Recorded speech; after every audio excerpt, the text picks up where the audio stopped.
नमस्कार. इंद्रायणी या मालिकेमध्ये आजच्या भागात आपण पाहणार आहोत की मोठ्या बाई मोबाईलवर इंदूचं कीर्तन ऐकत असतात आणि त्या स्वतःशीच बोलत असतात की वेंगू महाराजांनी चांगलीच तयारी करून घेतली आहे हिची.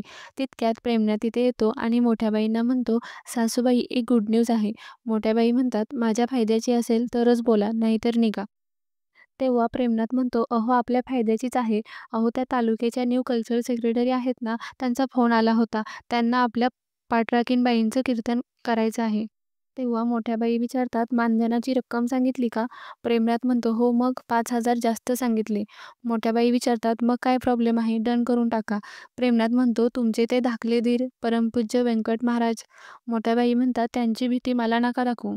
तेव्हा प्रेमनाथ म्हणतो, "असं कसं सासूबाई? एक कीर्तन केलं तर त्यांनी इथे येऊन जाब विचारला आणि आता एवढी मोठी सुपारी घेतोय म्हटल्यावर त्यांना कळलं तर काय करतील काय माहिती." मोठ्याबाई म्हणतात, "जाऊ द्या जावई बापू, ते तिकडे दूर रेंज नसलेल्या गावात राहतात. ते काय उठसूट इथे येणार आहेत का? तुम्ही ते सगळं जाऊ द्या, ॲडव्हान्स घेऊन टाका."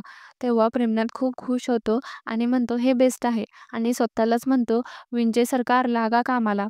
मोठ्याबाई म्हणतात, "ॲडव्हान्सचे 50,000 घ्या." प्रेमनाथ थोडंसं अडखळत म्हणतो, "त्याच्यामध्ये आमचा विचार कराल ना?" मोठ्याबाई म्हणतात, "जावई बापू, आधी स्वतःला प्रूव्ह करा." तेव्हा प्रेमनाथ म्हणतो, "आता तर प्रूव्ह केलं सासूबाई, 50,000 रुपयांची सुपारी आणली." मोठ्याबाई म्हणतात, "पण तुमच्या कामातला फोकस कमी पडतोय. तो जरा वाढवा आणि आता गाडी सुसाट जाऊ द्या." मग प्रेमनाथ तिथून निघून जातो. नंतर दुसरीकडे आपण पाहतो, की फंटा गँग टिंग्याने आणलेली गेम बघत असतात. सर्व फंटा गँग खूप एक्सायटेड होऊन ती व्हिडिओ गेम बघत असतात. पण टिंग्या काही ते कोणाला द्यायला तयार नसतो. इंदू हळूच पप्याला विचारते, "पप्या, गेममधल्या शेवटच्या 2 लाईफ म्हणजे काय असतं?" तेव्हा पप्या सांगतो, की 3 चान्स असतात गेममध्ये. आदू इंदूला म्हणतो, "तुला एवढं सुद्धा माहीत नाही का गेममधलं?"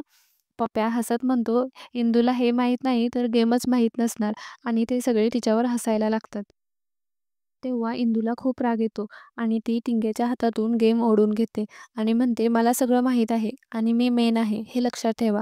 असं म्हणून ती स्वतः गेम खेळायला लागते. तेव्हा सगळे इंदूला येणार नाही म्हणून तिला चिडवायला लागतात. इंदू सर्वांना शांत राहायला सांगते आणि गेम खेळते. इंदूला गेम खेळताना पाहून सगळे खूप शॉक होतात. पप्या आश्चर्याने म्हणतो, "इंदू तर पुढच्या लेव्हलला गेली." सगळे खुश होऊन इंदूकडे बघत असतात. नंतर रात्री आपण पाहतो, की आदू आणि इंदू बोलत असतात. इंदू म्हणते, "पप्याचा फोकस फक्त खाण्यावर असतो." आदू म्हणतो, "तो काही सुधारणार नाही." इंदू म्हणते, "आदू, त्या टिंग्याचा व्हिडिओ गेम किती भारी आहे ना?" आदू म्हणतो, "मला खेळायलाच नाही भेटलं. तो आउटच नाही झाली." इंदू म्हणते, "तू सांगितलं असतं तर मी दिलं असतं तुला." आदू म्हणतो, "बरं झालं नाही सांगितलं. जर तू तुझा गेम थांबवून मला दिलं असतं तर मी लगेच आउट झालो असतो." इंदू म्हणते, "पण तुला खेळायला मिळालं असतं ना." आदू म्हणतो, "मला तुझा खेळ पाहण्यातच खूप मजा आली. जाऊ दे." आणि कमरेवर हात ठेवून म्हणतो, "तुला हे कसं असं जमतं गं?" तेव्हा इंदूसुद्धा कमरेवर हात ठेवून म्हणते, "मी मेन आहे ना आणि मी हुशार पण आहे." आदू म्हणतो, "मानलं तुला." इंदू म्हणते, "आदू, तो गेम खूप भारी होता. त्या टिंग्याने अजून थोडा वेळ खेळायला द्यायला पाहिजे होतं." आदू म्हणतो, "तो का खेळू देईल? तू जर अजून 5 मिनिट खेळली असती तर तू रेकॉर्ड तोडलं असतं. म्हणून त्याने तो गेम हिसकावून घेतला तुझ्याकडून." इंदू म्हणते, "आदू, आपल्याला पण तसा व्हिडिओ गेम मिळायला पाहिजे ना?" आदू म्हणतो, "पण आपल्याला कोण देणार? तू जर तुझ्या आत्यांकडे त्या व्हिडिओ गेमचं नाव जरी काढलं तरी तुझी आत्या तुला खूप मारेल आणि म्हणेल, 'इंदे, तो व्हिडिओ गेम किती महागाचा असतो माहिती आहे का तुला? तू काय शाळेत जाते आणि येते, पैसे काय झाडाला उगवतात का? आणि शाळेतून येते आणि सिंहासनावर बसते. आम्ही तुला महाराणी म्हणून मुजरा करतो. आम्ही झाडू मारतो. आम्हाला काय कामधंदे नाहीत." आणि तो रडत असलेल्या सुशिलाची ॲक्टिंग करतो. तेव्हा इंदू खूप हसायला लागते आणि म्हणते, "आदू, जमतंय तुला." आणि म्हणते, "बरं आदू, आपण कोणतीही गोष्ट मनापासून मागितली ना, तर ती गोष्ट आपल्याला लगेच मिळते." आदू म्हणतो, "गोष्ट मिळेल गं, पण व्हिडिओ गेम?" इंदू म्हणते, "व्हिडिओ गेम पण." आणि ती आदूला विचारते, "तुला माहिती आहे का माझी ती मैत्रीण? अरे, ती नाशिकवाली, आम्ही स्पर्धेला भेटलो होतो ती." आदू म्हणतो, "ती त्रिशा?" इंदू म्हणते, "हो तीच. तिच्याकडे पण आहे व्हिडिओ गेम. तिच्या व्हिडिओ गेमपुढे आपल्या टिंग्याची व्हिडिओ गेम अगदी लल्लू आहे." आदू आश्चर्याने विचारतो, "काय सांगतेस?" इंदू म्हणते, "हो, तिच्याकडे टीव्हीवरची व्हिडिओ गेम आहे." आणि काय असतं ते अंगठ्याने दाबायची गेम असते ते. आदू म्हणतो अडाणी आजीबाई त्याला रिमोट कंट्रोल गेम म्हणतात. नंतर दुसरीकडे आपण पाहतो की मोठ्या बाई किचनमध्ये काम करत असतात. तेव्हा शकुंतला तिथे येते आणि मोठ्या बाईंना म्हणते, "मोठ्या बाई तुम्ही काय करता इथे? द्या मी करते, तुम्ही जाऊन आराम करा." तेव्हा मोठ्या बाई म्हणतात, "मी आता ठीक आहे, मला करू दे." आणि त्या शकुंतलाला म्हणतात, "शकुंतला इकडे ये, तुला एक गंमत दाखवते." आणि त्या नारायणीने कापून ठेवलेली कोबीची भाजी शकुंतलाला दाखवतात आणि म्हणतात, "बघ आपल्या नारायणीने कशी भाजी चिरली आहे." ते असं कोणी भाजी चिरतं का? शकुंतला सांगते, की "अहो मोठ्या बाई, ते आपल्या वेळेची धार गेली ना, म्हणून तसं झालं." मोठ्या बाई ओरडून म्हणतात, "आली, नारायणीची कैवारीन आली. मला बरी व्यवस्थित चिरता आली आणि तिला नाही आली. एवढी लग्न झालेली पोरगी ती." शकुंतला म्हणते, "अहो ती पण करेल." आणि म्हणते, "द्या मी भाजी करते." मोठ्या बाई म्हणतात, "प्रत्येक वेळी तूच का करते? तुझीच भाजी टेस्टी होते का? आणि माझी भाजी काही टेस्टी होत नाही का?" असं म्हणून त्या भेंडीची भाजी करायला लागतात. शकुंतला त्यांना सांगते, की "मोठ्या बाई, आपल्या दोन्ही पोरांना भेंडीची भाजी आवडत नाही." तेव्हा मोठ्या बाई म्हणतात, "मग काय झालं? प्रत्येक वेळी त्यांच्याच आवडीचं करायचं का? ते काही नाही. आज मी इंद्रायणीच्या आवडीची भेंडीची भाजी केली आहे." शकुंतला म्हणते, "हो, इंदूला खूप आवडते ही भाजी." मोठ्या बाई म्हणतात, "आई-बाबा विना पोर, तिचे लाड कोण करणार? माझ्याशिवाय आहे का दुसरं कोणी?"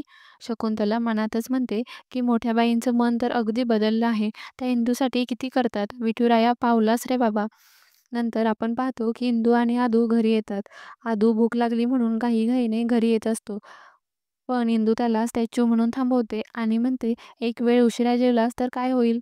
आदू सांगतो, की "मला चक्कर येते." इंदू विचारते, "तुला व्हिडिओ गेम पाहिजे की नाही?" तेव्हा आदू सांगतो, "पाहिजे."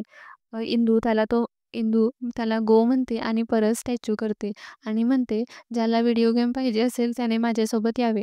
असं म्हणून ती परत गो म्हणते. आदू तिच्याजवळ येऊन विचारतो, "कुठे जायचं आहे?" इंदू सांगते, की "माझ्या बेस्ट फ्रेंडकडे. तोच आपल्याला व्हिडिओ गेम मिळवून देऊ शकतो." आदू म्हणतो, "म्हणजे विठुराया." "असं कुठं असतं का इंदू? म्हणजे जो विठुराया व्हिडिओ गेम मागतो, विठुरायाने त्याच्या हातात व्हिडिओ गेम दिला म्हणून." इंदू म्हणते, "तसं काही मी ऐकलं नाही, पण मी सगळ्यांना सगळं देऊ शकते आणि त्याच्या बेस्ट फ्रेंडला तर देतोच देतो." आदू तिला म्हणत असतो, की "इंदू मला खूप भूक लागली आहे, मला जाऊ दे." पण इंदू त्याला जबरदस्तीने तिथून घेऊन जाते. मग आदू चक्कर आलेलं नाटक करायला लागतो. पण इंदू तरीही त्याला घेऊन जाते. तर दुसरीकडे आपण पाहतो, की वेंकू महाराज एकटेच विचार करत बसलेले असतात. त्यांना इंदूचं कीर्तन आठवत असतं. तसंच त्यांना आठवतं, की त्यांनी सर्वांसमोर खूप इमोशनल होऊन सांगितलेलं असतं, की "मला अभिमान आहे, की मी इंद्रायणी वाडेकर माझे शिष्य आहे आणि मला खात्री आणि विश्वाससुद्धा आहे, की कीर्तनाची पवित्र परंपरा जशी माझ्याकडे चालत आली, तीच परंपरा इंद्रायणी अतिशय समर्थपणे माझ्याही नंतर पुढे घेऊन जाईल." तसं त्यांना आठवतं, की इंदूला चंचुपात्र फोडल्यानंतर म्हणाले होते, की "चूक झाली आहे, तर आता शिक्षा भोगावीच लागेल." आणि त्यानंतर ती शाळेतून जाऊन आल्यानंतर आदू सांगतो, हेडमास्तरांनी तिला शिक्षा केली नाही. तसेच पप्प्याने सांगितलेलं असतं, की या बालकीर्तनकार आहेत, त्यामुळे त्यांना कोण शिक्षा करणार? तसेच इंदूचं त्यांना कीर्तन आठवतं. त्यामध्ये इंदू सांगत असते, की प्रत्यक्षात देवाने खोटं बोललं आहे, तर आपण सुद्धा खोटं बोललं बोललं तर चालतं. आजपासून आपणही खोटं बोलायचं. तितक्यात शकुंतला तिथे येते आणि वेंकू महाराजांना आवाज द्यायला लागते. पण वेंकू महाराजांचं तिच्याकडे लक्ष नसतं. शकुंतला जवळ येऊन म्हणते, "तुम्ही थांबलात ते फार बरं झालं." तेव्हा वेंकू महाराज शकुंतलावर वैतागतात. शकुंतला त्यांना विचारते, "तुमचा राग गेला नाही का अजून? अहो इंदू कडून कीर्तन सेवा." असं म्हणून ती थांबते. वेंगू महाराज रागाने म्हणतात, "कीर्तन सेवा नव्हती ती, कीर्तन होतं." शकुंतला म्हणते, "त्यात इंदूची काय चूक आहे? कीर्तन सेवा काही चुकीची गोष्ट आहे का?" वेंकू महाराज म्हणतात, "तुला चांगलंच माहिती आहे मला काय आवडतं आणि काय नाही.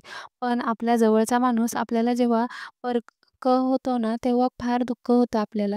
शकुंतला म्हणते, "अहो असं नका ना बोलू. मला मान्य आहे, की मी साळगावकर महाराजांशी बोलायला हवं होतं. पण असा राग तुम्ही अन्नावर काढू नका." वेंकू महाराज म्हणतात, "काढणार. तुझ्या हातून चूक झाली आहे ना, मग त्याचं प्रायश्चित्त तर मी घेणार. तुला सगळं माहिती होतं, तरी तू ती गोष्ट उघड्या डोळ्यांनी घडू दिली." शकुंतला रडत म्हणते, "चुकलं माझं." वेंकू महाराज म्हणतात, "चुकलं माझं म्हणलं का झालं का? असं चुकत नसतं शकुंतला. तू जर साळगावकर महाराजांना कळवलं असतं, तर त्यांचा मानभंग टळला असता.